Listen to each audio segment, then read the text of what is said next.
Bonjour et bienvenue dans Voix de soignant by Fed Medical. Dans ce podcast, nous recevons des professionnels de la santé. Immergez-vous dans leur quotidien de passion et de vocation en écoutant leurs témoignages inspirants. Bonne écoute! Bonjour à tous et ravi de vous retrouver pour ce nouveau numéro de Voix de soignant. Ce podcast s'adresse à tous les actuels et futurs professionnels de la santé, mais aussi à tous ceux qui souhaitent bénéficier d'informations sur ce secteur et l'ensemble de ses métiers.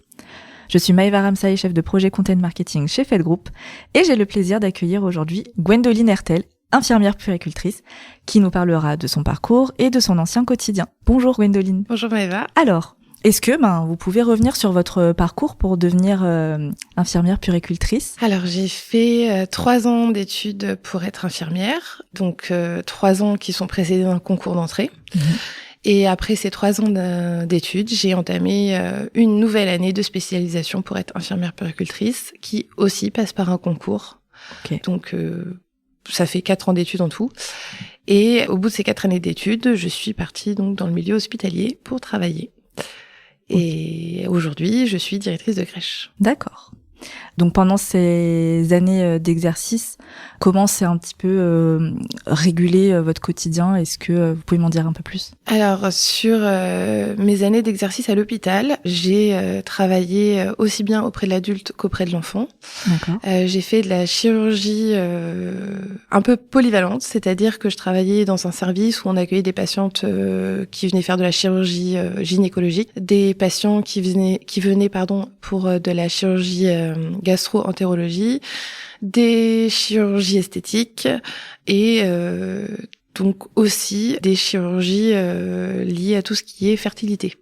Donc tout ce qui est PMA, tout ça. Ok. Et vous aviez aussi un pan de votre métier au contact des enfants. Voilà, j'ai travaillé donc dans un service de maternité et en néonat. Et par la suite, je suis sortie du monde hospitalier. Okay. Mais à l'hôpital, voilà, j'étais en néonat, une néonate de type 2A. Donc c'est le premier niveau de la néonatologie. Okay. Parce que vous avez aussi les soins intensifs et l'arrêt néonatal. Ça, c'est des services dans lesquels je n'ai pas travaillé. Okay. Donc des services rattachés à des petites maternités, comme on dit. D'accord. Et donc dans votre quotidien, les deux s'allient, c'est-à-dire que vous travaillez aussi bien auprès de l'enfant que de l'adulte ? Alors moi oui, parce que je suis assez polyvalente et que j'aimais aussi beaucoup la chirurgie adulte. C'était important pour moi aussi. J'avais la chance de travailler donc dans un service où on faisait vraiment beaucoup de chirurgie gynécologique et tout ce qui était question de fertilité. Ça se rapproche entre guillemets de la maternité dans le sens où on a accueilli des patientes qui étaient là pour un protocole de PMA. Donc c'est la procréation médicale assistée et donc c'est toujours plaisant de les retrouver par la suite dans le service maternité quand elles ont enfin leur petit bébé miracle.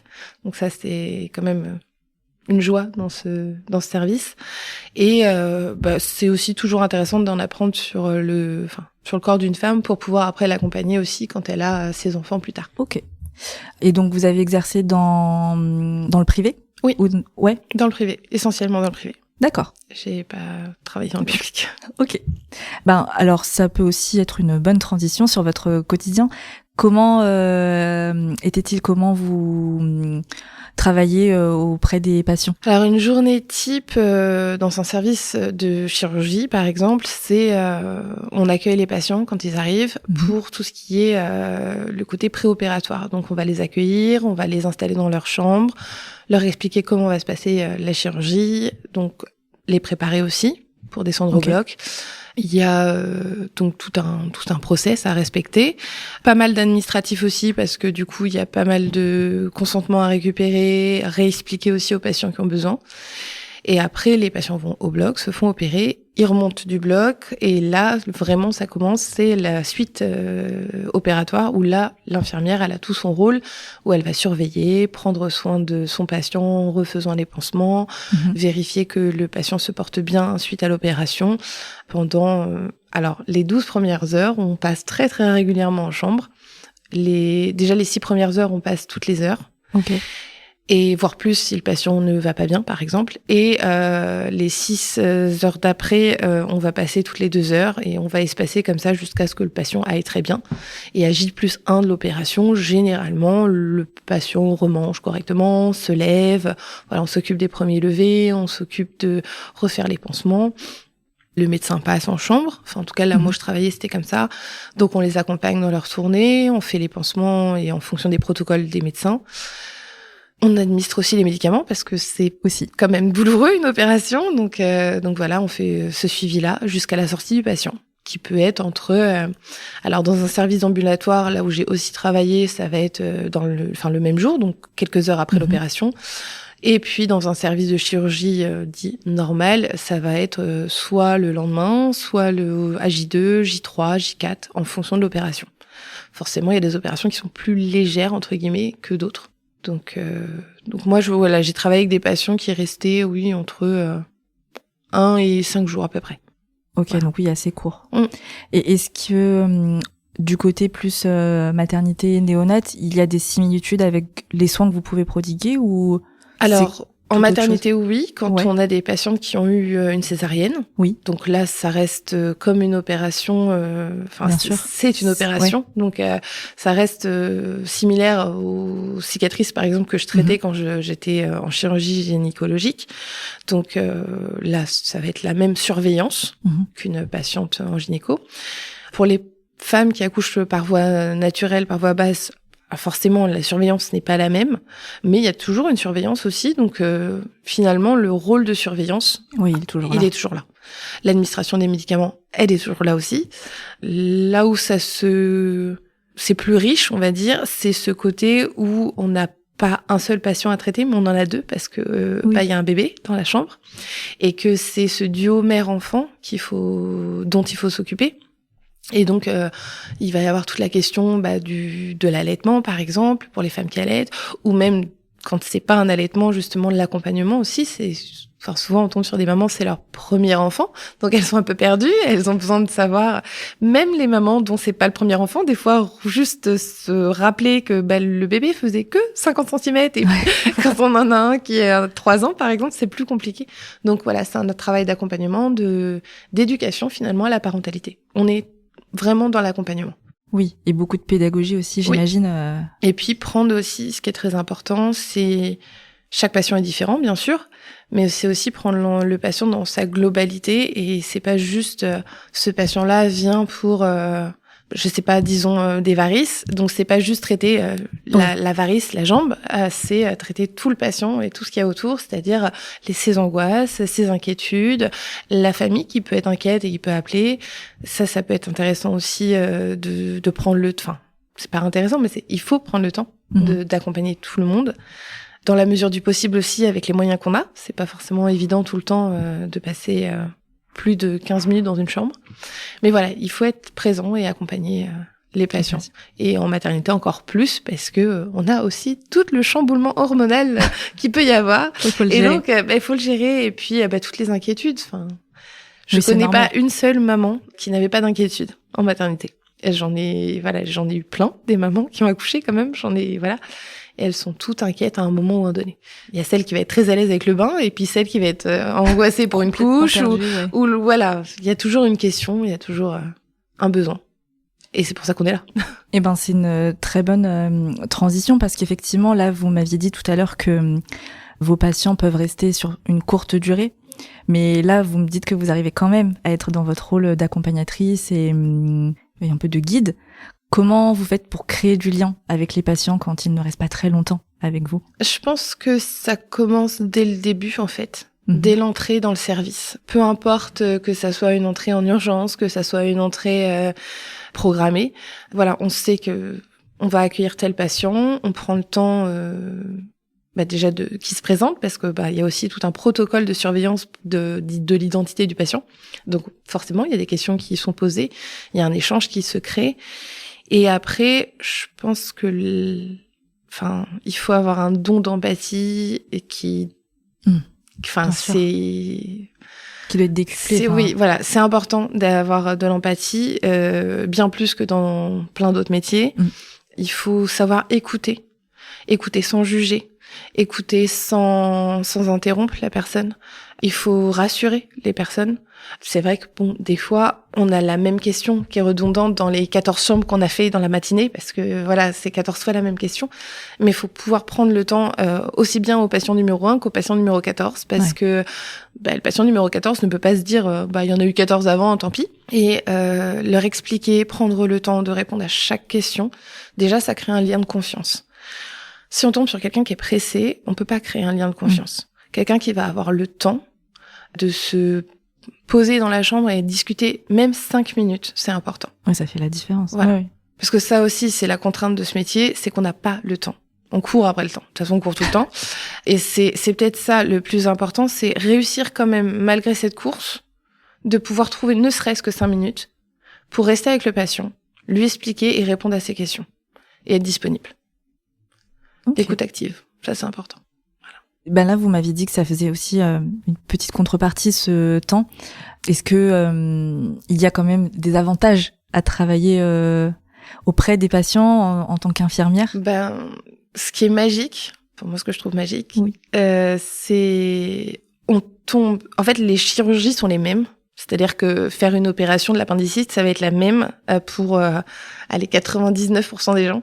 Par contre, c'est pas 99% de personnes qui sont pareilles. Vous allez avoir des jeunes, des moins jeunes, des femmes, des hommes, des personnes de toutes confessions religieuses différentes, enfin de cultures différentes, et on apprend tous les jours en fait. Enfin moi j'aime bien, en plus moi je suis une grande bavarde, donc c'est vrai que j'aime bien parler en fait avec les patients et apprendre plein de choses quoi.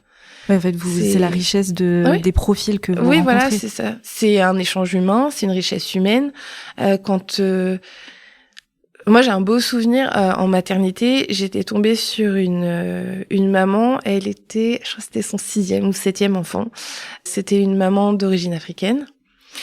Et j'arrive dans la chambre pour faire les soins et elle était en train de masser son bébé. Et j'avais jamais vu en vrai un massage de cette façon-là. C'était tellement beau. Et du coup, en fait, je suis restée 15 minutes dans la chambre parce qu'elle m'a montré comment elle massait son bébé. Okay. Et elle m'a parlé de sa culture, elle m'a parlé de comment elle faisait et que, en Afrique, du coup, dans son pays, on faisait comme ça. Et c'était un massage qui était très, très tonique. Et moi, dans ma formation, j'ai même fait des formations pour du massage bébé. J'avais jamais vu un massage comme ça. On est plutôt sur un massage lent, calme, reposant, doux. Là, c'était un massage très tonique. On a le bébé bougeait sur le lit tellement c'était tonique. Mais je crois que j'ai mieux appris sur ces 15 minutes avec cette maman dans cette chambre que pendant une formation parce que c'était un échange, parce qu'on vivait le moment et qu'elle m'a montré une technique que je ne connaissais pas. Et c'est ça qui est riche dans ce métier, c'est qu'on apprend. Oui, vous apprenez des patients. Nous, forcément, on a des bases. Le soin, c'est pas ça qui est compliqué quand on est infirmier, c'est pas le soin. Le soin, c'est une technique. Ouais. Peu importe à qui on apprend de faire un pansement, à un moment, tout le monde sait faire un pansement. Ce qui est important, et ça, c'est typique de la personne qui fait ce métier, c'est cette écoute, c'est ce lien, en fait, avec l'humain. Voilà. Après, je dis pas, les gestes techniques sont quand même compliqués, hein. C'est pas la portée non plus. Je remets pas en cause les talents des chirurgiens, tout ça. Mais il y a quand même, faire un soin, un geste technique, ça s'apprend. C'est de la technique, justement. Le relationnel, pour moi, c'est inné. C'est inné, ouais, c'est ça. On l'a pas, ou c'est une vocation. C'est un métier de vocation. Oui, et puis généralement, ça, c'est aussi ce qui va marquer un patient. Enfin, si on a un infirmier qui est très froid, ça peut aussi le marquer, mais dans le mauvais sens. Et à l'inverse, quelqu'un qui est très dans l'empathie et à l'écoute, ça peut aussi marquer. Et je pense, je suis même sûre, qu'un patient qui a un pansement fait par quelqu'un qui lui adresse pas un mot et un pansement qui est fait avec une personne qui lui parle, le pansement dans les deux cas est fait, c'est vrai. Le but de base c'était de refaire un pansement, mais je pense que le patient se souviendra plus facilement de l'infirmière ou infirmier qui était souriant, quoi. Ouais, non, mais il y a pas de débat. De toute façon, on le dit, soigner c'est bien, mais si on soigne que le physique et pas le psychique, ça ne marche pas. Ah, c'est vrai, ça va pas. Ouais, l'un ne va pas. Il faut soigner les deux, sinon ça va pas. Eh ben, très belle conclusion pour cette partie. On va aborder votre nouvelle. votre profession actuelle, parce que vous êtes maintenant directrice de crèche. C'est ça. Pourquoi avoir quitté le milieu hospitalier ? Alors, j'ai quitté le milieu hospitalier, pour être tout à fait honnête, parce que en tant qu'infirmière puéricultrice, la difficulté aujourd'hui est de trouver un poste vraiment reconnu en tant que puéricultrice. On peut travailler dans des services de maternité ou de néonat en étant infirmière, et du coup, notre plus-value de puéricultrice souvent ne fait pas la différence. Et moi, j'ai vu des postes me passer sous le nez parce que justement j'étais puéricultrice et que du coup je coûtais un peu plus cher que ma collègue qui elle était infirmière. Et donc c'est vrai que à force de ne pas trouver de poste fixe en CDI, j'ai fait beaucoup de remplacements en fait. Il y a aussi la réalité de la vie qui fait que j'avais besoin d'un contrat, d'une stabilité. Voilà, d'une stabilité. Et donc, du coup, je me suis orientée vers un autre domaine dans lequel les infirmières puéricultrices peuvent travailler, c'est-à-dire la crèche, qui est un autre milieu. On travaille toujours avec les enfants, toujours avec les familles. Oui. Il y a un autre accompagnement qui se fait. Mais c'est plus du tout des bébés. Enfin, c'est des grands bébés, on va dire. Oui. Et voilà, c'est plus des tout petits nourrissons, quoi. Parce que bon, c'est vrai qu'à 2 mois et demi, on reste quand même un petit bébé. Ah bah c'est clair. Ouais, donc c'est encore des tout petits bébés, c'est vrai. Mais Et donc, par rapport à la néonate, c'est vrai qu'ils paraissent tellement grands quand on arrive en crèche et qu'on sort de néonate, ça fait bizarre. mais donc vous me disiez que c'était une autre partie de votre profession, parce que pour être directrice de crèche, il faut absolument être passé par le diplôme d'infirmière puéricultrice, c'est ça ? On peut être soit diplômée infirmière puéricultrice, soit diplômée éducatrice de jeunes enfants. D'accord. Mais il faut un des 2 diplômes. Et donc moi je suis partie en crèche pour voir autre chose aussi. Donc moi j'avais fait maternité et néonat. C'est pas que je m'ennuyais parce que au contraire, encore une fois, les journées ne se ressemblent pas. Mais c'est vrai que je suis quelqu'un aussi qui a besoin de voir autre chose, donc je suis partie dans le milieu de la crèche. Et là, j'ai commencé par travailler auprès des enfants en crèche, puis après, je suis partie en direction. Ok. Et est-ce qu'il y a des compétences que vous pouvez transposer avec votre ancien métier, si je puis dire, et maintenant ? Alors, l'accompagnement, il est toujours là. Ouais. Il est peut-être même plus présent en crèche, dans le sens où on parlait du fait que c'est des courts séjours. C'est vrai qu'une maman qui vient d'accoucher, on va l'accompagner pendant 3 ou 5 jours en fonction de l'accouchement. Un bébé qui est en néonat, ça peut être plus ou moins long, mais moi, dans le service où j'étais, en tout cas, ça dépassait pas 15 jours, voire moi, je crois que le bébé que j'ai eu le plus longtemps, c'était 1 mois. Donc, c'était pas très, très long non plus. Et la crèche, c'est souvent, l'enfant, on l'accueille et on le garde les 3 premières années de sa vie, quoi. Donc, pour un enfant qui arrive à 2 mois et demi en crèche, s'il est là jusqu'à la rentrée scolaire pour ses 3 ans, c'est des très, très longues périodes. Donc Bien là, sûr. on a un vrai travail d'accompagnement, puis c'est de l'accompagnement sur plein d'étapes différentes du développement de l'enfant. On n'est plus du tout dans le côté soin. Donc, du coup, ça change aussi. Les parents attendent de nous un tout autre regard sur l'enfant. C'est plus du tout le côté soin. La crèche, on fait aussi des petits pansements de temps en temps, Oui, mais ça ça reste n'a rien à voir. la bobologie, c'est quand même très doux. Et donc vraiment, oui, c'est accompagner la famille, accompagner l'enfant dans ses acquisitions de tous les jours. On est sur vraiment le développement de l'enfant, le développement psychique, le développement moteur. On passe par toutes les phases. Il y a vraiment une autre approche qu'on n'a pas dans les autres services dans lesquels je travaillais. Là, c'était vraiment une approche longue. Et oui, c'est plus... Oui, c'est un accompagnement de longue durée où vraiment on est là au quotidien. Et on fait partie plus aussi de la vie de cette famille. Bah c'est clair. Là... Parce que l'enfant déjà nous voit tous les jours, donc on fait partie des référents aussi de sa vie, donc tout ce qui est côté affectif. Souvent, donc l'enfant en crèche, on a ce qu'on appelle des référentes. Donc c'est une personne qui va s'occuper d'un groupe d'enfants. Mais du coup, il y a vraiment ce côté où oui, il y a un lien. Vraiment, là, vous créez du lien avec l'enfant. Et puis s'il n'est pas créé, ça ne marche pas. Un enfant qui ne crée pas de lien n'est pas épanoui à la crèche, ou du coup il sera pas bien, quoi. Et si lui n'est pas bien, sa famille n'est pas bien, et personne n'est bien. Parce que du coup, c'est vraiment là, c'est un autre trio.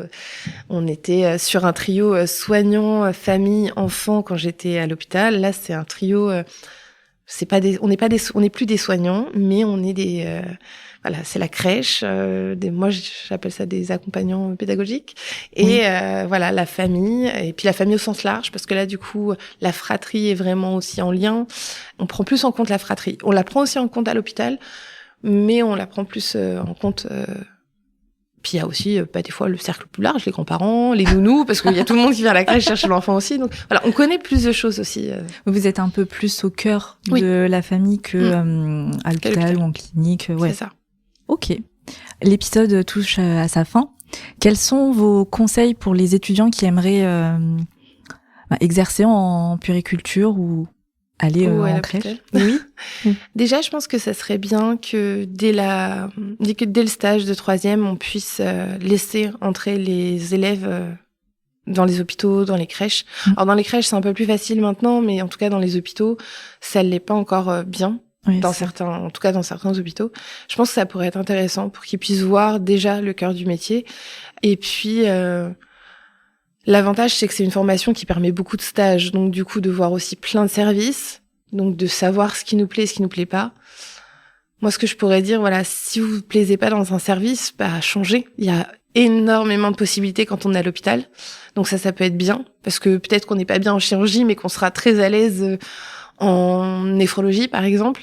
Et pour tout ce qui est la crèche, écoutez-vous, si c'est le métier que vous avez envie de faire, foncez. Voilà, c'est un beau métier. C'est le métier qui permet aux enfants, aux adultes de demain, d'être épanouis. Eh bien, merci beaucoup Gwendoline pour nous avoir éclairé sur ce beau métier. Merci à vous. Je suis ravie d'avoir permis à nos auditeurs de vous découvrir.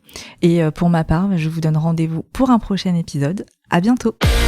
Merci pour votre écoute. Nous espérons que ce temps de partage vous a plu. Abonnez-vous pour plus d'histoires professionnelles et de témoignages enrichissants. Suivez-nous sur LinkedIn et retrouvez nos offres d'emploi sur notre site carrière fed-group.fr.